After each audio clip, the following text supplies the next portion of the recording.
Welcome, everybody, to the first lecture in the Department of Studio Arts Spring Lecture Series. My name is Gerald Otten, and I direct the exhibition program. Today, we'll be hearing from Eric Van Hove, our spring artist in residence, whose work was brought to our attention by Smooth Nzewi, the African curator at the Hood Museum of Art. Mr. Nzewi will introduce Eric in a moment, but first, I'd like to invite all of you to an opening reception for Eric's work in the Jaffe Friede Gallery immediately following this talk. Also opening in the Strauss Gallery next door to the Jaffe Friede Gallery is our colleague, Professor Louise Hamlin. Her exhibition, Garlic Scapes, Drawings and Prints, is a must-see. So join us for these two openings directly following this talk. And now please turn off your electric devices. And I'd ask you to remain seated for the short period of question and answering after the talk. Smooth, could you introduce Eric? And then, I'll hear this something. yep. Okay. Thanks, Jerry. Thanks, Eric. Where do we start? It gives me immense pleasure to introduce Eric Van Hove, whose visit to Dartmouth under the auspices of the Artists in Residence program, an exhibition in the Jaffe Friede Gallery, has been generously supported by the Studio Art Department and the Hood Museum. I want to begin with a short story about chance happenings. I know I've shared this in the past, but I think it bears a repeat. I was in Morocco to attend the Marrakesh Biennale, one of the few but important biennials in Africa, in April of 2013. I had moderated a number of panels for artists participating in the biennial. The next panel was a conversation between an artist I didn't know at that point, and the curator of the biennial, Hashim Khalidi. And it was a fascinating discussion that covered philosophy, art history, and of course, ultimately, the process of the making of the V12 Laraki, which we have in the Hood Museum. It was so fascinating to see how Eric and Hisham would move through these different genres of practice, and finally ending up in discussing what led to the making of the engine, which was really Eric's own experience, but also his experience of being placed in Marrakesh at that point in time. And so this conversation gripped my imagination that I had to leave with Eric that evening.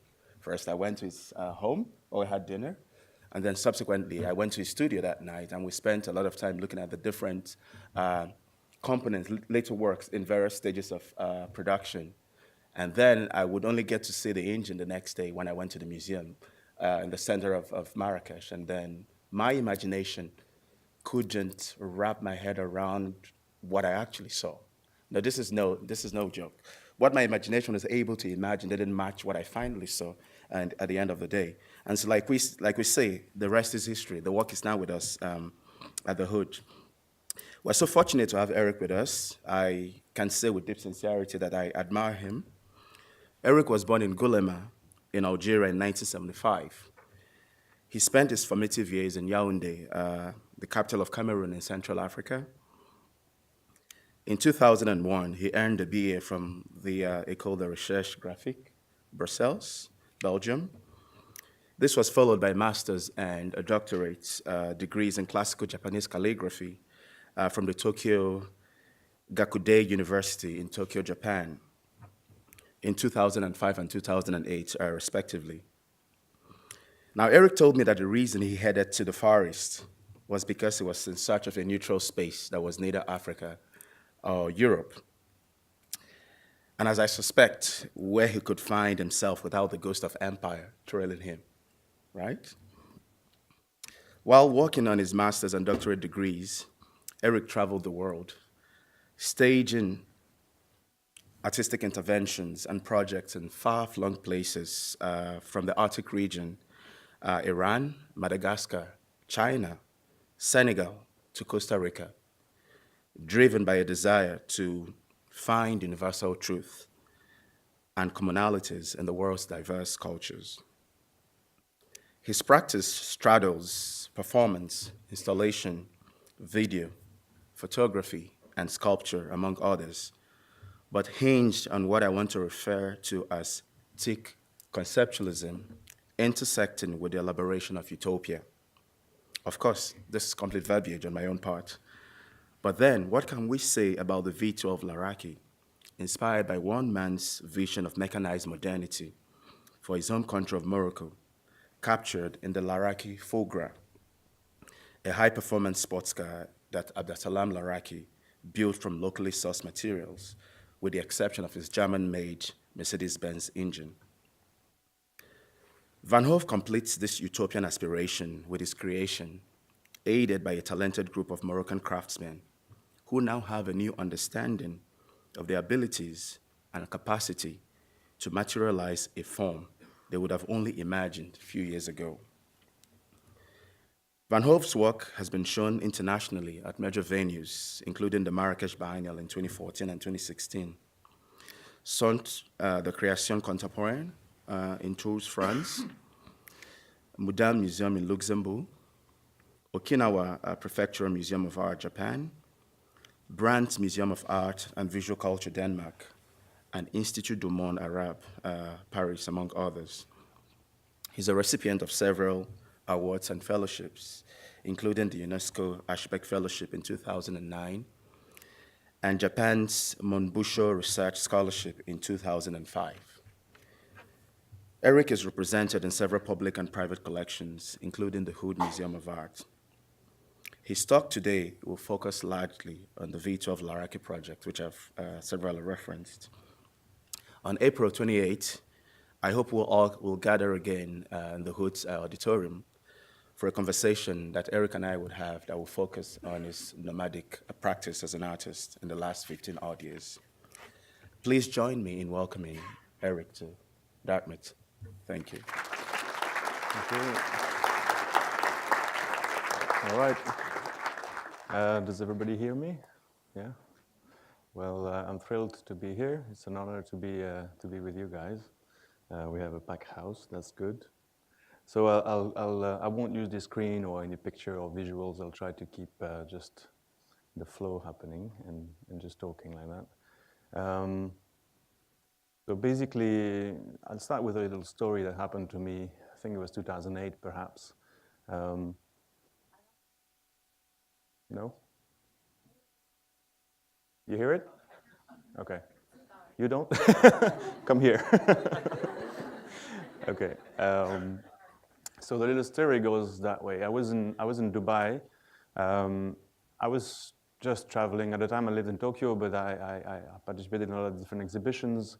And usually the way I understand the city or the way I understand the landscape, the way I understand anything anyway, was by walking through it. So I was walking around, and it's a bit like Austin, Texas, Dubai, in the sense that it's made for cars, not for pedestrians. But anyway, so I was walking a lot on these huge empty roads, trying to, I don't know, in search of I don't know what exactly.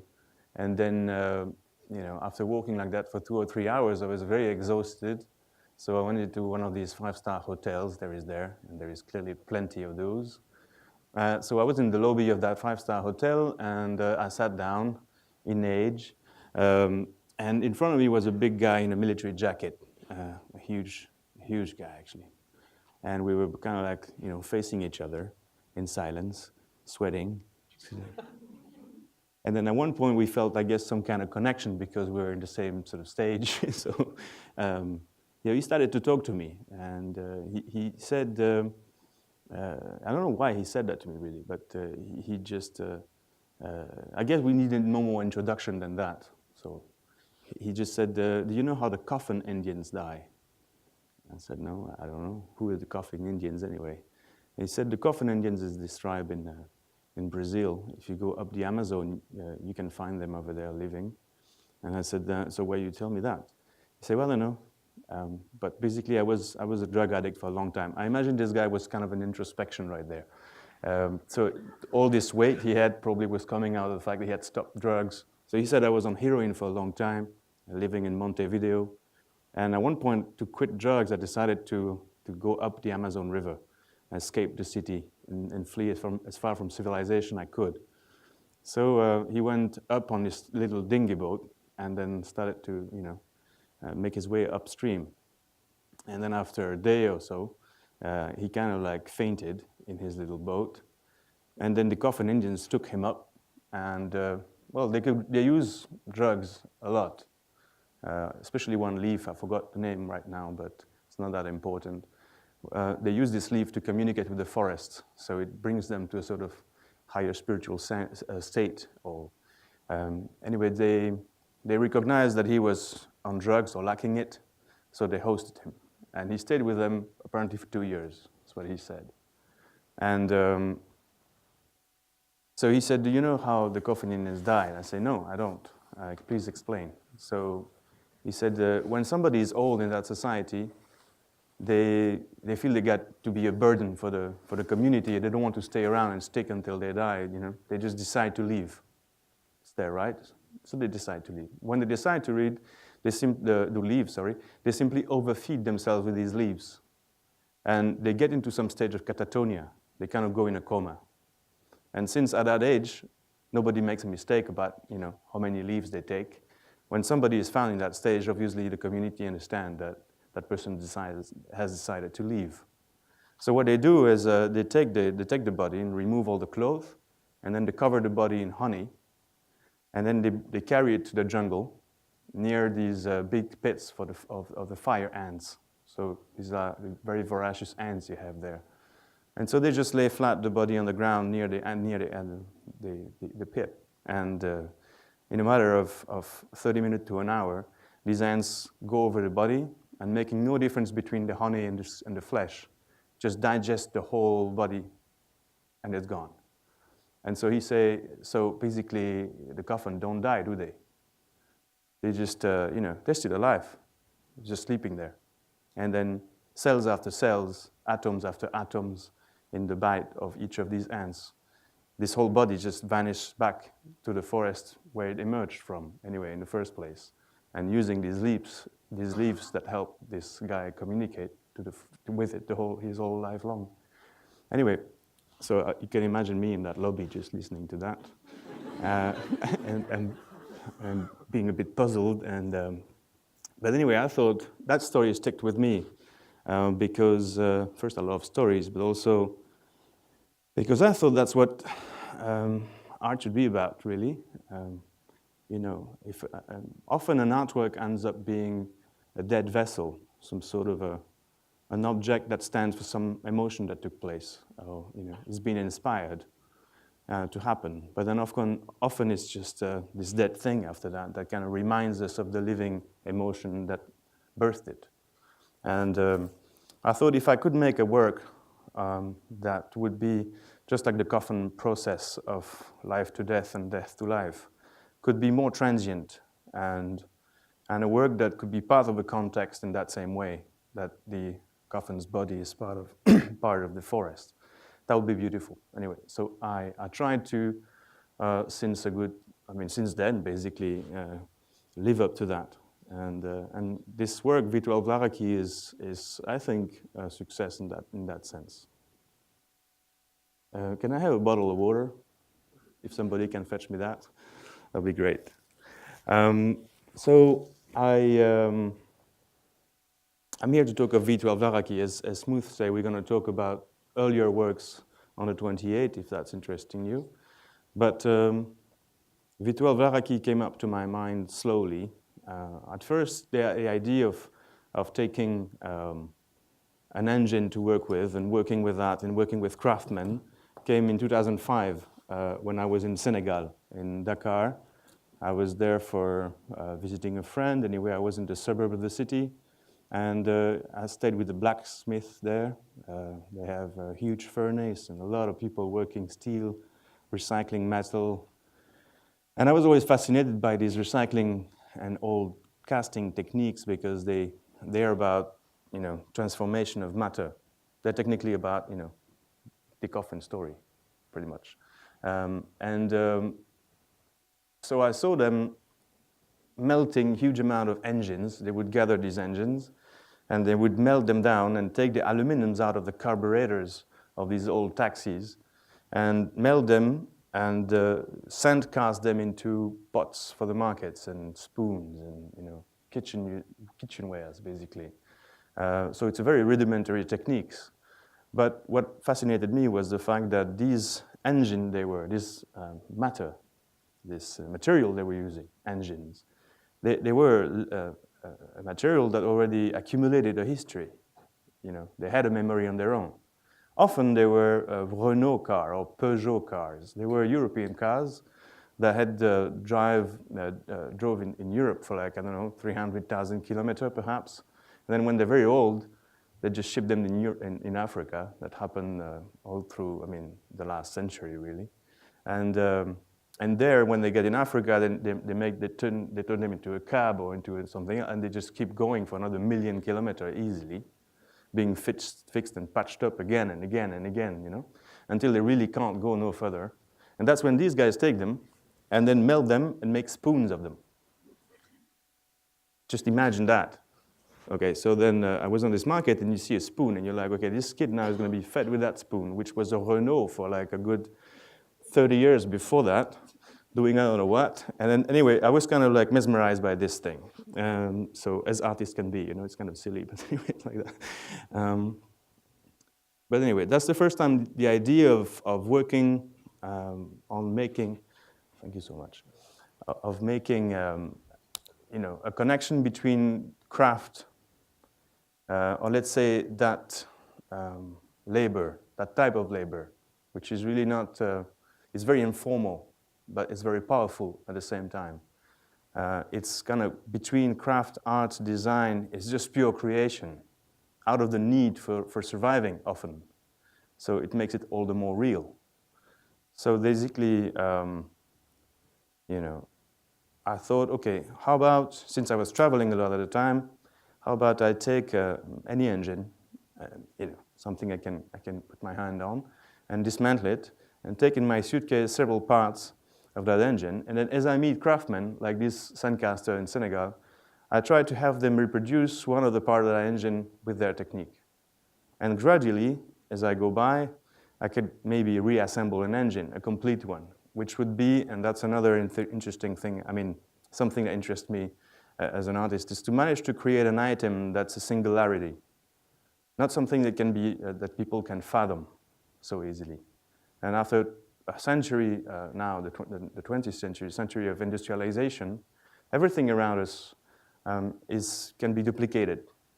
Anything you guys are wearing on your back, anything you basically use can be done again, It's no magic there. I think in 1800, it would be your father's or mother's clothes. It would be, gifts to people. It would be stuff, things sticks around, and they have every single element in your life has a history, has a memory, like the Peugeot engine that they turn into a spoon. But then now that's no more. Anyway, so I thought, how can I perhaps do that, take an engine and transform it, and make a sculpture that's a singularity in the sense that nobody can ever redo it.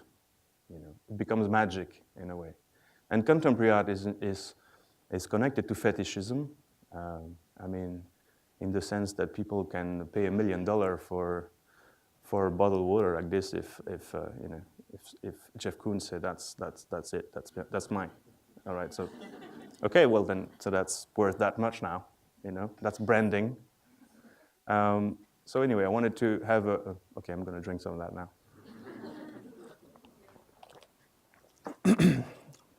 So I'm not really interested in engines. My father is an engineer, always tried to have me, put my hands in there, but never really got interesting to me. But suddenly I started to consider things under the auspices of a metaphor. I thought an engine was beautiful because wherever I would be going in the world or traveling, there will be somebody manipulating an engine, however poor, however remote, however, whichever culture it was. People had a familiarity with engines now. So it's a very democratic, let's say, mechanic language or object. And I thought, that's interesting. It leaves nobody aside. So I think it was maybe now in 2008 when I came back from Tokyo, and I thought, okay, now I have to work on this. I was on the road for a good 15 years doing this project we will talk about in on the 28th, sorry. And I thought it's time to work on this big thing. And I was always in these short budgets of 2,000–3,000 euro, you know, for this biennale or this residency or this thing, and always moving and no studio, and just for my suitcase, really. And so how do you start with such a big endeavor? I mean, I needed to gather a lot of money to do that. To get that money, I needed to enter the market, or at least establish some relationship with producer, collectors, you know. So I had to start from crap, really. So I did that for 2 or 3 years, started to do this in Europe, you know. And then luckily I found some interest in a patron in Paris who thought that was a great idea. Anyway, it took 2 years to raise from the 21,000 euro that I used for that project. And then I thought that might be enough, though it was very hard to know. And then decided that it would be happening in Morocco, because Morocco have a huge amount of craft going on. So 3 million craftsmen in Morocco. That's 20% of the active workforce in the country working in that field. It's all informal, so hardly anybody knows what's going on, really.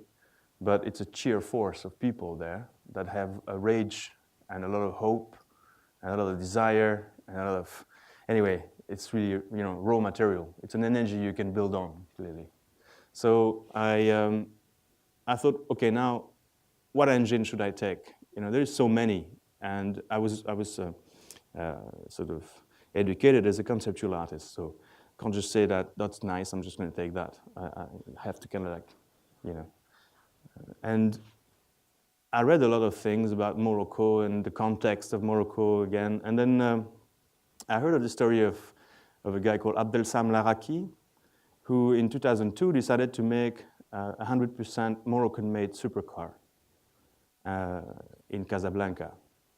So 100% Moroccan-made means I thought it would be about sort of trying to prove what contemporary Moroccan industry could father today.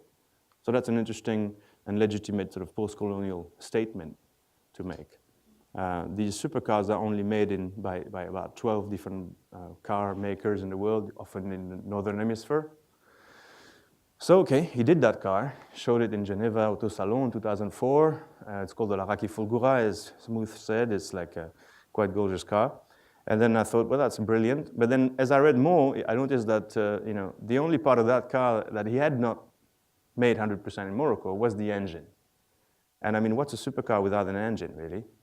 So I felt betrayal in a way, you know. I felt this guy just, you know, it was a lot of advertising around it, but it was never 100% Moroccan made. It was clearly maybe 40% Moroccan made, and then 60% German made. So it's the same thing again.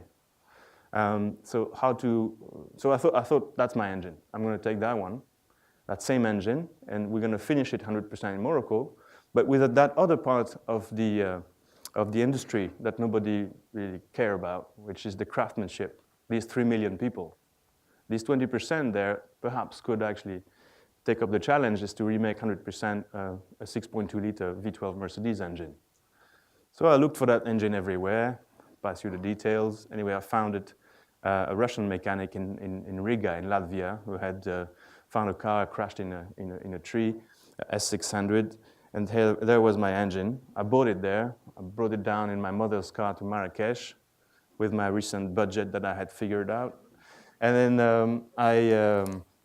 I went to the local mechanic next to the small mosque there, and I said, okay, I opened my trunk. I said, okay, this is it. I need to open this. So the guy looked at there, his jaw fell off. He was like, okay, he only found like line 4 taxi, you know, engines that far. That's all that he had ever worked on. And so he saw that V12, and so he said, of course, as every Moroccan I ever met, he said, of course, no problem. Just put it there, I'll do it. Okay, so, and actually he did, and they always do. So a week later, this engine was scattered. It's probably 160 meters square of parts like that. And so we we started to, then the task was obviously to find the craftsmen that are going to help me, remake the 465 parts of that engine. I'm not even talking of all the bolts there, because there is probably 600 of those. So anyway, I went, to the souk, and I started to meet people and meet more people and more and more and more of them. So I think about 180 craftsmen I met in that process, which from ear to mouth, anyway. And sometimes finding a small, very well-made thing, and then 2 months later finding the craftsman that did that somewhere in the mountains. There is nobody signs anything. There is no patents, so you cannot. It's very hard to trace back whoever made what. It's very organic, nevertheless. So when you have a passion and you have a desire, when you speak emotions, when you speak humanly, people respond to that very strongly. And anyway, we worked on that for 9 months, and it's one of the most important things I did, I think. It changed my life completely doing this. I think it changed their lives too. And we clearly managed to create a singularity there. So 180 craftsmen went by, and I kept working with 47 of them. There is a big difference between a craftsman and a worker. A craftsman loves a good challenge. And these craftsmen in Morocco, there is tremendous heritage there, but it tends now that they only survive through selling things to tourists. They start to really kind of collapse, they die out. Because they don't have any challenge. They can just do today like, 100 ashtray a week, or Moroccan lamps, or you name it, stuff. They just do stuff like that, all the same, all the time. And there is always somebody to do it cheaper than you, and less well done, but nobody care. So basically everything is nailed down like that. So the engine was an opportunity for them, and those that had the heart for it noticed it and understood that was their chance to actually, prove history wrong, something like that. So obviously at first they saw me coming with my V12 Mercedes engine. I said, we're going to make that in 9 months. They were like, sure, inshallah, maybe we'll do, maybe not. But if you pay, we don't care anyway, but we'll try. And so I thought, okay, how do I pay these people now? So my parents have worked as engineers in cooperation to development for a good 30 years in Africa. And one thing I understood from that is that you cannot, the point was not to pay less, I was not going there to kind of like have cheap manpower or something. I was never going there neither to corrupt by paying too much, which happens often too. I found it rational. I decided to pay everybody the same salary as a public servant, a well-paid public servant. In this case, a cop in Morocco would be paid $25 a day. Okay, so that's, for that country, that's a good average. You can pay more or less, but anyway, that's the average. So I thought $25 a day or more, depending on the skill, the age. And so that was a good deal. We started work on that base. And then 47 craftsmen basically means they were scattered all around the country. So because I wanted to have every material and every skill there is in the country. So that meant with my mother's car driving 180,000 kilometers around the country like this, on and on and on, with all this V12 dismantled in the trunk of the car, just going like this. Every time somebody will make a piece, he will need the other part that fits it to see if it would fit. If not, need to correct it and so on. So it means this relentless movement. And then eventually we rebuilt it, and that day was really amazing. We were breathing. So that's my mother's car, Citroën Picasso, which is kind of funny. Anyway, and so what you see in the gallery over there was in my mother's car's trunk 4 years ago. There you go. So that's when we opened up, all of these things. So I scattered them on tables. I mean, at first I thought, I'm just going to open the engine and then make stuff. And then I see parts coming out of there just like endlessly, And you kind of wonder if your 20,000 euro is going to be enough, and if in time, 9 months, maybe that's just not enough neither. The funny thing in Morocco, sometimes to make a small part like this, it takes 8 months. And then for a huge one, it takes 3. You never know. It's a really weird thing, but anyway. So we started, for example, that's the bolts. So we sandcasted them, one by one, and then, yeah. For example, I thought this was interesting. It's one example among many, but it's the cover of the cylinder head. Yeah, I wanted to say something because somebody told me like, oh, it's Jerry, I think. He said that there is in front of the gallery, there's all these guys there. They're like, yeah, the engine. I say, well, the girls. He's like, I don't know. Well, so this is really not about men and mechanics and engine and pimp my ride thing. It's actually very much about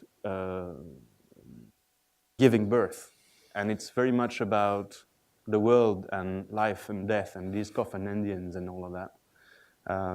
It's about taking a bunch of craftsmen that are at the very bottom of the industrial ladder and giving them the opportunity and working with them on this challenge of basically duplicating the best ever made engine in the world by Mercedes, which is looked from them, as being like the top of the perfection.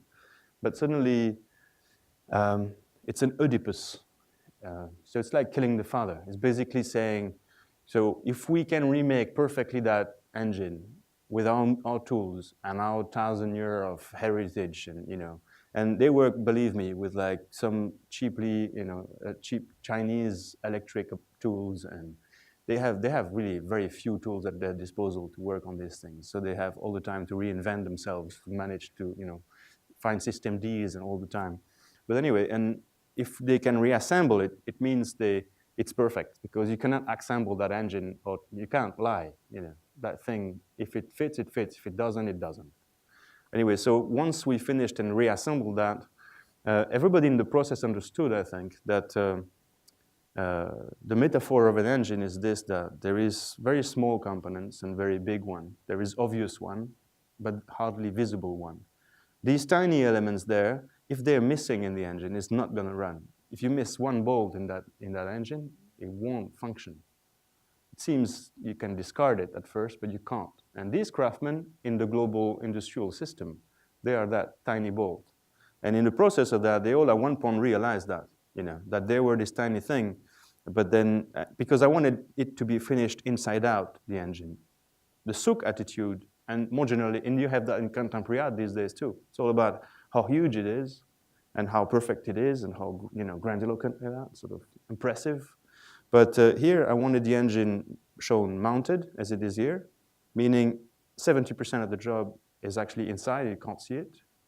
And why finish inside, therefore? But I thought it was very important to go kind of against the stream there, conceptually also. And if a craftsman is like a human being, wants to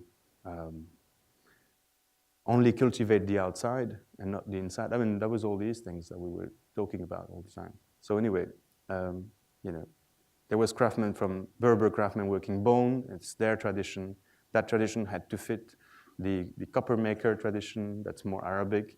That had to fit the wooden one, that's more Andalusian, and so on and so forth. And so basically all of these elements there, and that's the utopia of it. All of these different traditions had to plug in perfectly under the auspices and the shape, the form of a V12 Mercedes. Mercedes basically worked on every single shape of that engine for a good century. And anyway, so it's a very interesting combination of both African and European heritage, combined.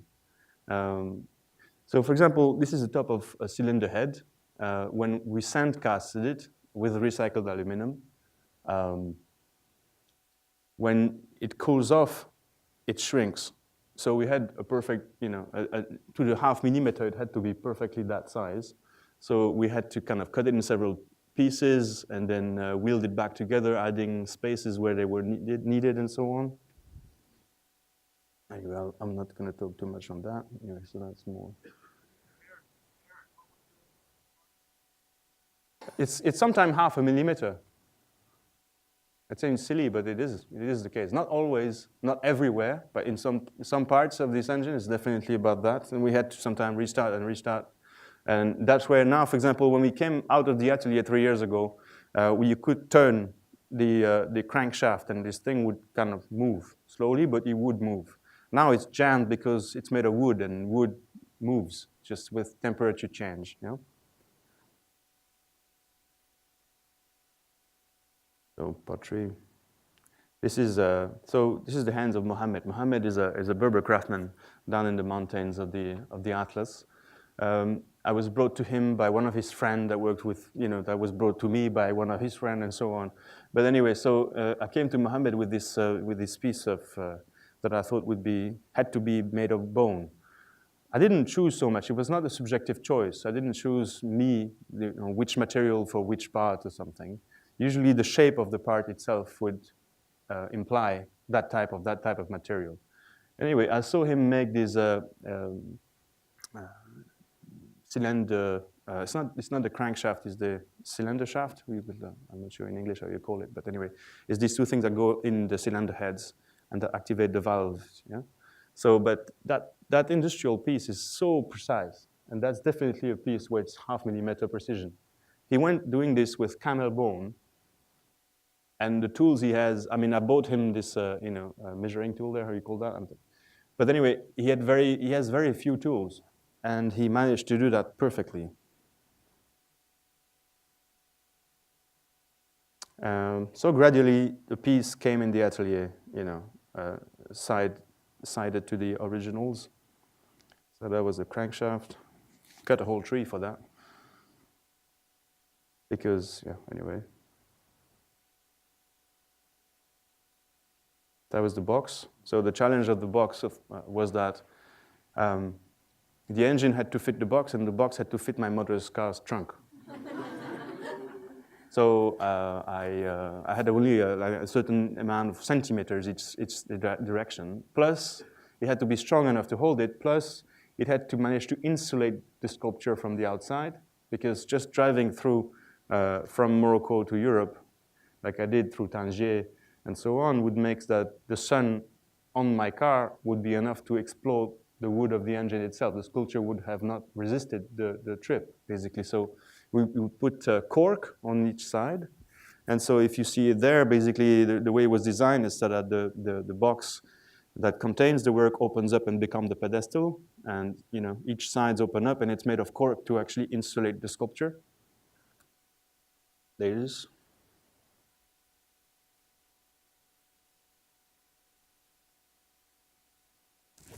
So I'll show you, that's also something rather important.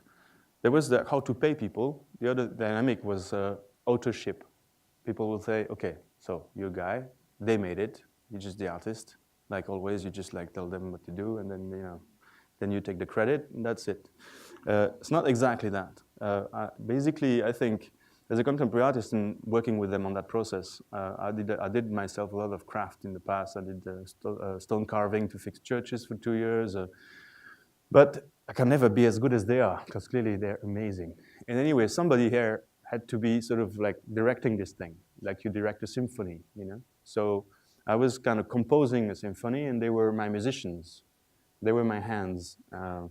So it's important to me that they're acknowledged in this process. So at the base of the sculpture, and it's like this for every sculpture that ever come out of the studio in Marrakesh now, the name of the contributing craftsman is written straight on the work. So at the base there, you have the name of the 47 craftsmen in Derija Arabic that contributed to that piece. That's a portrait of some of the most important of them, which they became friends now. I live with them since 3 years. Once the engine left, and thanks to the hood actually acquiring it, then I could come back to Morocco and put them, 11 of them, I put them on contract, and I hired them to continue working. And that's what I'm doing now since 2.5 years, perhaps. So that's Mustafa. Very poor guy from the center of Marrakesh, from the Medina. He can't read or write. Abdelghafour, one of the most skilled wood carver I've ever met, and I've met many. Mohammed Essaouissi, he's a very interesting guy. Kind of know everything of the Jewish and Andalusian heritage. Anyway, he works copper. Mehdi is a young guy that I think is brilliant. That's Abdeljalil, a funny character that. Oops, that's a painter. Hassan, carving each bolt by hand. That's Mohammed working the bone.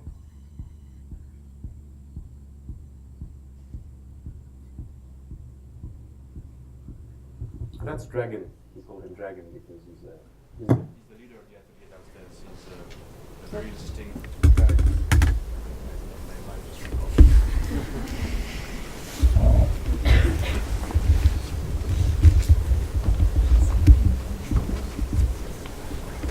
And then maybe I'll just speak of the last thing we just tried to do now recently. There is a lot of motorbikes in Morocco. That's the main way people are.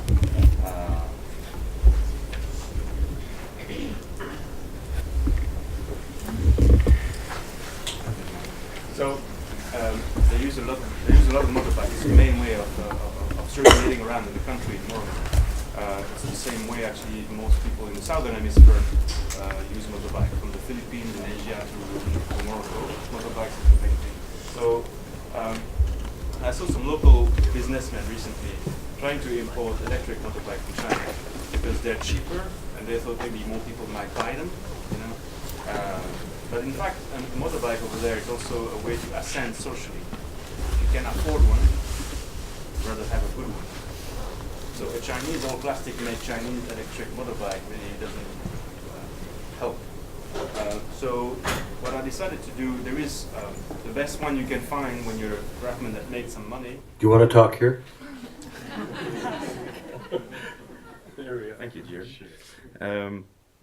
So the best you can buy when you're a craftsman that made some money is a T50 series. It's a Yamaha motorbike.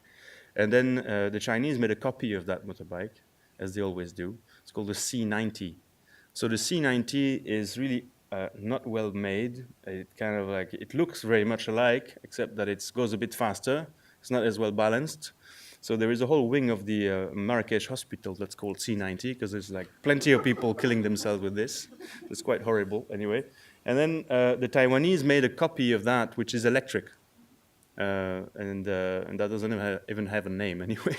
And then there is a Moroccan entrepreneur that decided to, it's like small businesses, decided to bring these electric motorbikes there because it's even cheaper than the C90. And they hope people would buy that. And in fact, because of this social elevation in motorbikes, people don't buy it.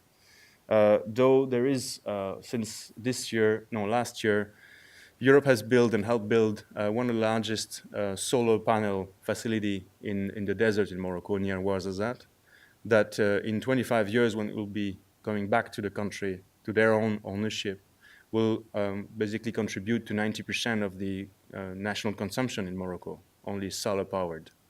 So that's a big deal anyway. So I thought, why not trying, since craftsmen in Europe used to build the first cars in 1900, maybe these craftsmen could start working on these motorbikes, combine 3D printing and craft, because there is no nostalgia in the work we do towards craft or handmade. We don't care about that.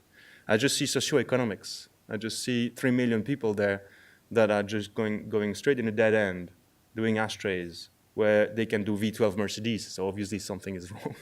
So we're trying now to make we made it actually. It's a motorbike. It's a Chinese motorbike, a copy of a Chinese motorbike. It's the Moroccan copy of the Chinese copy of the Chinese copy of the Japanese original. So it goes. Sorry? Yeah. So the idea is you can ride it. We haven't test drive it because I came here, but in the summer that's what we do. So you see at the back here you have the engine. It's an engine made of magnets. The batteries will be here. The wiring, some electronics, it's pretty simple. It's very shitty design too. But anyway, for now, for the sake of concept, we basically duplicated the Chinese original.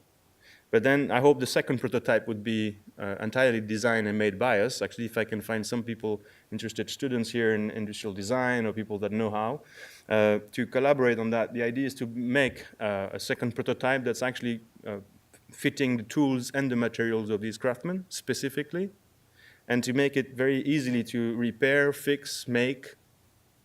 And then we just have to bring, the idea again is to have maybe some of these electric kit as they're being built around the world, to have them imported. So you'll have maybe 15% factory-made components, 85% craft-made things locally, and then you get that motorbike going. The second prototype might be a racing prototype, because I want to have to win some races with the young kids in Casablanca that are racing each other. They have the same kind of rage as the craftsmen, you know. They have the same kind of desire to same frustration as well.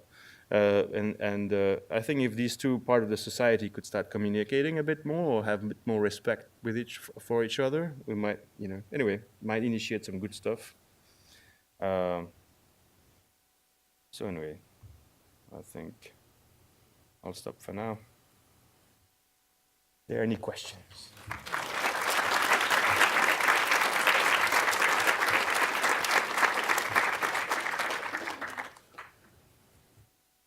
Yep. So further on your motorbike, I don't know how much the actual rideable motorcycle costs. So you're making this, who is it for? Who gets to ride it? You know, maybe it's an art where it goes into an art museum? Or are you really thinking about it as something that could be put back, that these people who are making it could actually ride it? And they could afford to buy it, to ride it? Yeah, no, it's a good question. Basically, the motorbike, the Chinese one I bought there, is about $500. And for now, this is a prototype. So it's an artwork, and this one is a prototype artwork, and goes on sale for that in a museum, as you say. But I think there is clearly possibilities for that to actually be made locally there. And if our test drive works well, this prototype is useless to, you know, I want to make something that's actually easy for the craftsmen to make and make sense with the materials they have and the tools they have at their disposal.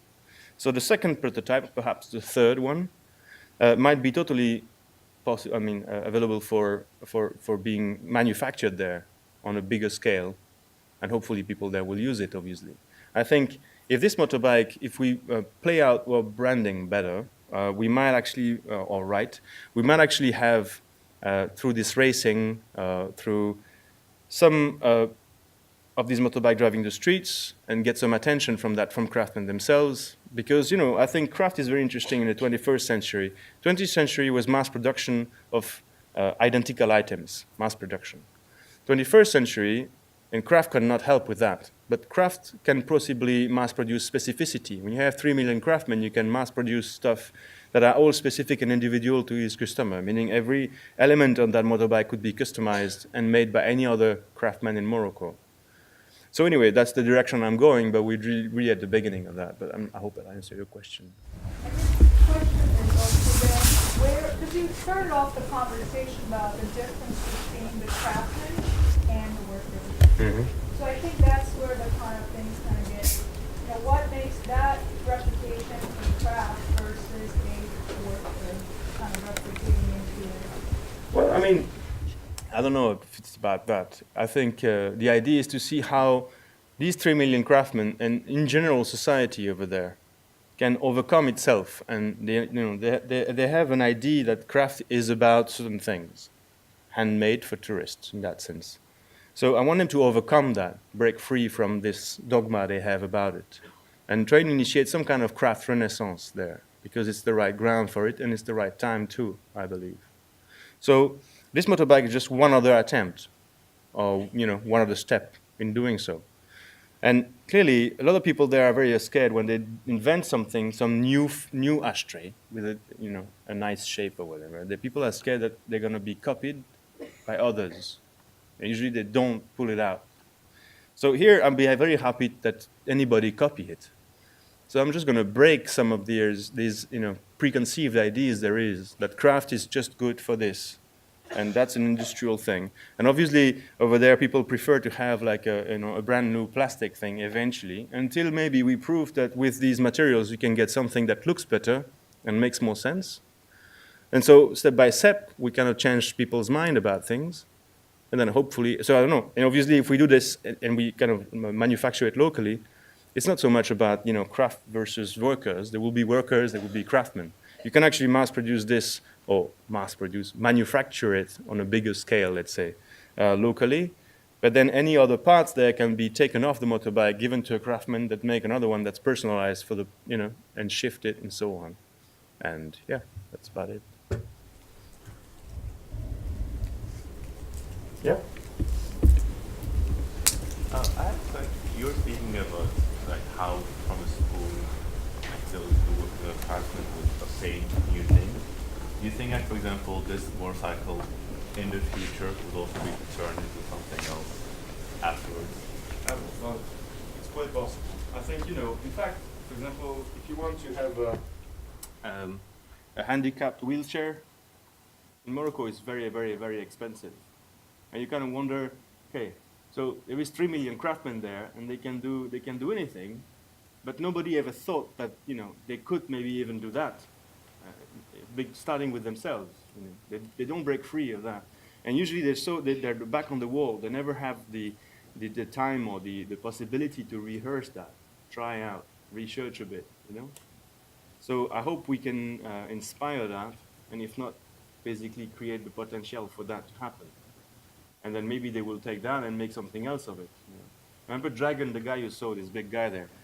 He told me the story once that he went to the doctor when he was 35. I mean, he had done work in every different craft there is since he was 11 years old. So he did the stone carving, he did the metal work, he did plaster, he did horn work, anything. And then at one point when he was 35, he was at the full of his, he could do anything. Except that he could do nothing because he had not much money in his pockets, and there was no platform where he could just maybe express himself or go beyond simply doing another commission for some tourist that comes there and say. So anyway, he went to the doctor because he felt sick, and he said, "I went to the doctor, and then the doctor checked me up, and it was nothing." And so the doctor said, "But so I don't know, what's your problem?" And then Dragon said, "Well, I want to make an airplane." And the doctor said, "Well, what do you mean?" It's like, yeah, I want to do, he was getting sick of wanting to do something huge because he knew he could. Because basically, if he was sitting here, he could just look at anything in this room and say, I can make that, I can make that, I can make that. So basically, he could make this whole building, but he couldn't. And this frustration is shared by a lot of people there. And it's very insidious, but it sort of nibbled down everybody all the time. It makes people tired. And anyway, I thought, that's a beautiful metaphor, maybe, a response to your question, because, God knows what they're going to make with things, but once we hopefully we help through these projects to kind of break some preconceived idea, they might break free, and they have enormous potential when it comes to, inventivity, I think. Yeah. What was the division between a craftsman and an artist in Morocco, and how did your work fit into like the contemporary art world in Morocco? Well, can you repeat the question so people could hear it? Yeah, I'm asking about the difference between a craftsman and an artist in Morocco and the contemporary art world in Morocco. The difference between craft, design, art, these are all things that European invented, really. It's really Western. This categorization doesn't mean anything there. So there is never any craftsman there or any Moroccan for that matter that really will believe. They might say that if they're in some design school there and say, what's the difference? Let's think about that. But to the craftsman, it's just you do something, it sells, or you do it and it doesn't sell, so you should do something else, and that's basically it. And I kind of agree with that. I like the idea that there is no difference, and perhaps there isn't. I don't know. But I go from, since I'm working there now, I'm just going, with the flow. So some of the things, I've got some designers coming to the atelier looking at what we do as design. Fine. Something with just, contemporary art full on. Fine. I guess it is both at the same time. So it's a promise that they might actually, give us. Do you have Women's work? Yeah, actually I went and I looked very hard to find women to help me on the engine. And I found two. Because most of the craft you find, women craft in Morocco, is carpet making, and some baits. And the baits and carpet making, I really, there was no use for that in the engine, however far I would try to look for it. But the belt you'll see at the gallery if you go there later, the belt, the conveyor belt, or it's not the conveyor belt, it's the belt of the engine belt. It's actually embroidered. So embroidery I could use on there, on top of some leather. So anyway, there was that. So there is some, but it's very few for this kind of work we do right now on this kind of piece. Not as much as I would love. But there's less diversity. Women craftsmen, they don't usually tend to, wander into the wood, into all the other. So it's more limited. Usually household, and it's more about the carpet making and some, textile often. Yeah. So it sounds like there's this incredibly skilled group of people, but there's no kind of lucrative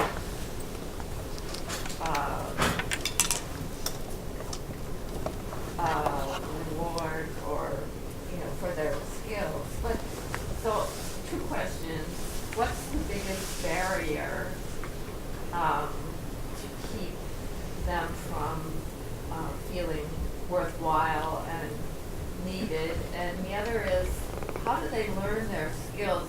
Are there schools, or is it like passed down generation to generation within a family or something? How do Yeah, it's mostly passed down from generation to generation. There is some schools, but the King of Morocco opened several schools in the country now that are supposed to form youth to that. But in fact, I don't think you need that. So I mean, it's nice, but it's not that the problem, because if you go in so many of the other countries in North Africa, Algeria, Tunisia, often young guys that just stay there doing nothing. In Morocco, what's beautiful is that there is never anybody that thinks of doing nothing. They always want to do stuff. So they're going to work always at anything. If it's about just standing there with a jacket and take $1 for every car to look at cars and parkings, or do whatever, they're going to invent a job if need be. But the real problem is not that you have to form craftsmen, because there is so many of them and they learn easily this, they can just go for a year or 2 or more in some atelier there, and they're gonna take it on very, very fast. And then their skill, well, that's theirs to invent. But the real problem is that there is no way for them to make a good living with it. So that's the main issue. And again, in Morocco there is a ministry of craft. So, but I went sometime to see them as well. But I mean, besides having some fat guy in a big, beautiful jalaba that goes around like that saying nice things, really, it's useless, okay, another story. So I went to a craftsman to buy a lamp last time. So a Moroccan lamp, okay. So, I bought my lamp, and as I was buying my lamp, the guy said, I said, is the business good? He said, yeah, we had these Chinese came last time, and they bought 2 lamps, or they bought 5 lamps at once. Okay, so they bought the lamps, and then these 2 guys exchanged business cards. They went back to China. Apparently, 2 weeks later, he got on his email, he got pictures of his 2 lamps plus 10 versions of the same lamps made by the Chinese guy. I say, okay, we can ship that to you for like half the price you sell, to us. How many you want?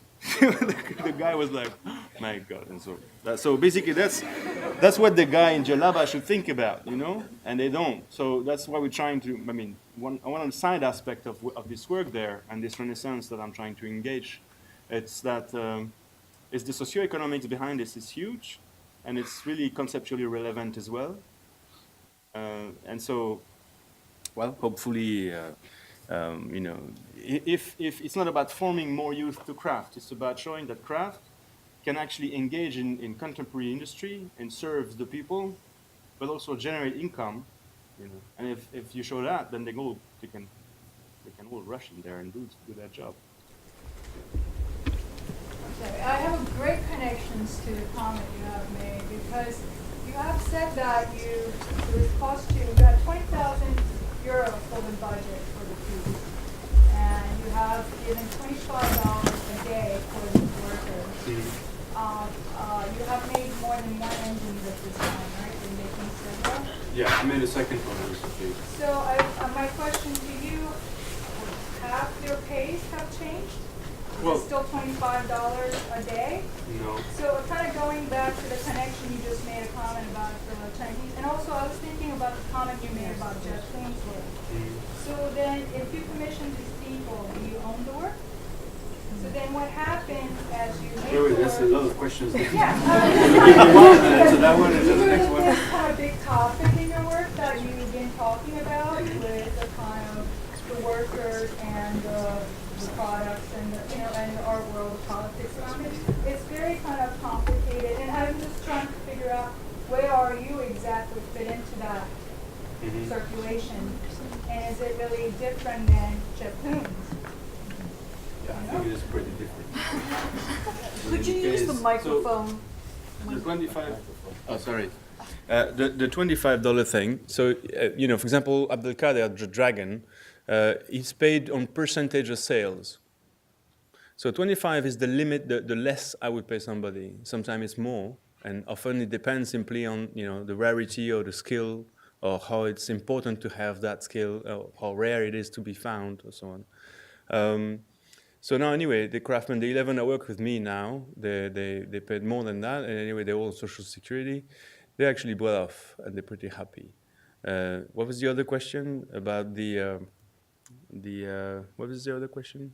Well, so, I guess the question is the idea of being collected, the work is being collected, and there is the monetary value that you're getting exchanged for, at the end you are earning the piece and you make the piece. And I'm just wondering then, is there a cycle in a way that, those workers then also, of course, you keep bringing back the work to them, but is there also change in the way that they also get part of the sales and the work, or, I'm just trying to figure out. No, well, I'm an artist producing works through them, yeah. I live with them now. My name is branding, and it's important as well. If you have a Macintosh computer, it's a Macintosh computer. You're going to pay more because it's a Macintosh computer, and it's capitalized on that. Then after that, you don't have the name of everybody that involved in making that, Macintosh computer written on it. You don't know any of them. But anyway, it's a lot of people there that are not acknowledged eventually for what they do or contribute to that. And it's the same for every industrial object produced. So in this case, there is the branding of the art world, and I think it helps us sell, for example, one small component of the engine that's made for a smaller collector. If it sells in the souk in Marrakesh, for these craftsmen have made it, maybe it will send just for the strict value of doing that in craft in Marrakesh. To a tourist, I will clearly pay maybe $100 for it. Okay, so it's better than a Moroccan lamp that's only $10. But what's interesting in branding it in the contemporary art world is that then if you sell it for more, you can experiment and do, for example, this electric motorbike we've been working on now for 6 months, trying out things, trying to find spare part we can't find, and then redo it again and again until it works. Anyway, try out stuff. And that's what we do. So, some of the questions you bring in are relevant. I hear them. I think just it's a discussion to have. I'm in the process myself. So then I'm happy to talk about it. But maybe now if we try to talk about that, it's going to be 3 more hours. And I might not have all the answers either. So that makes sense? Yeah. Yeah. I have a question about craftsmanship in Morocco and maybe craftsmanship here.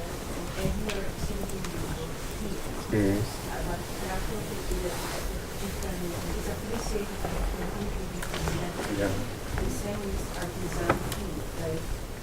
So whoever is doing craftsmanship here is a privileged person. But I'm not so sure it's the same in Morocco. So are you considering other formats of exhibiting your experience with working with these people, like storytelling or the process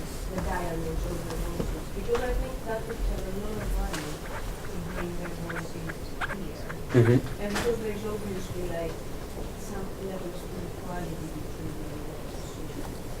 So, beyond the beauty of the author, I assume you have some other things to say, the experiences and what you've learned from them and how you can bring it back to this.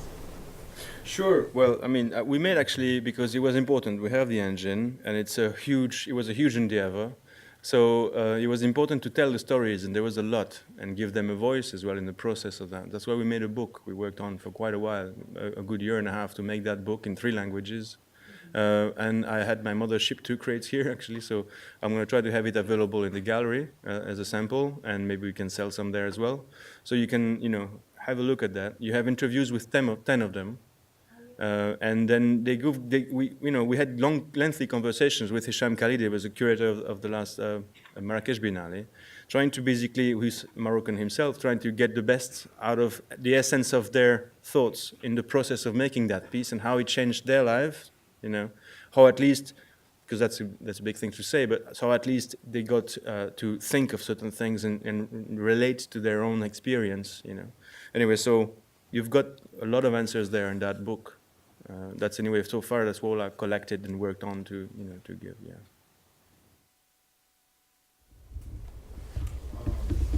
This project seemed like a logistical nightmare. Like you have so many things to think about. You have to do like so much stuff. What are the things that you think of that you go back to when you're like in the middle of driving like in the mountains of Morocco, like to deliver like tiny parts to somebody? Like what are like the 2 or 3 things that kind of keep you motivated, or that you're like, I guess where you get your sense of like mission? Yeah.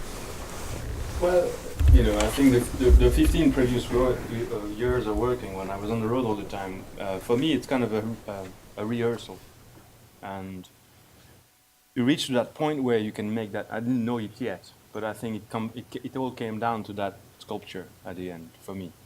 And it's the first time that suddenly, after dispersing myself to try to understand all of what the world is made of, there was a time of concretion. There was a time where I gather all, and it happened gradually in the making of making that piece, because it's a very sedentarian as a process of making.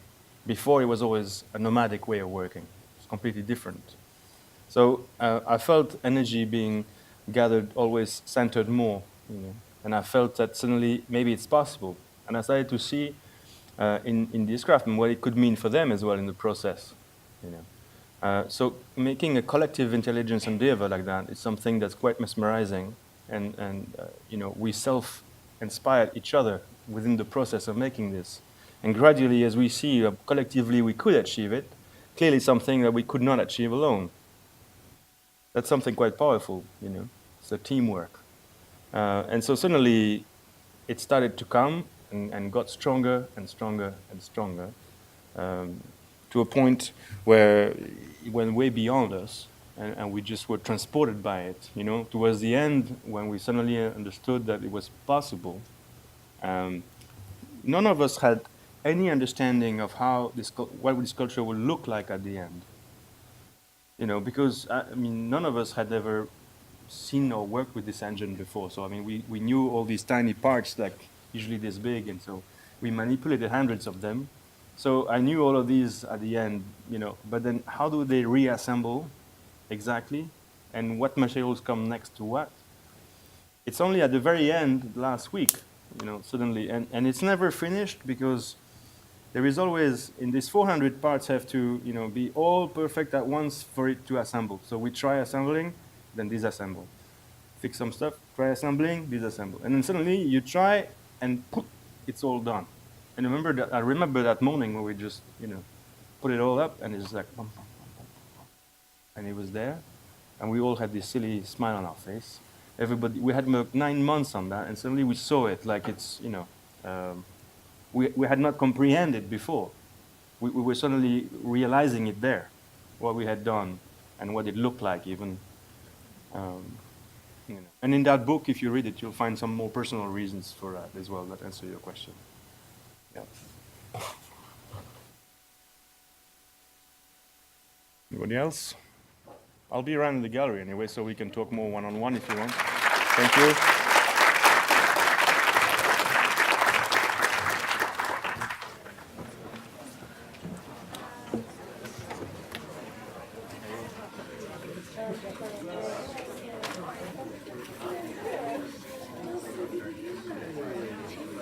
Cool.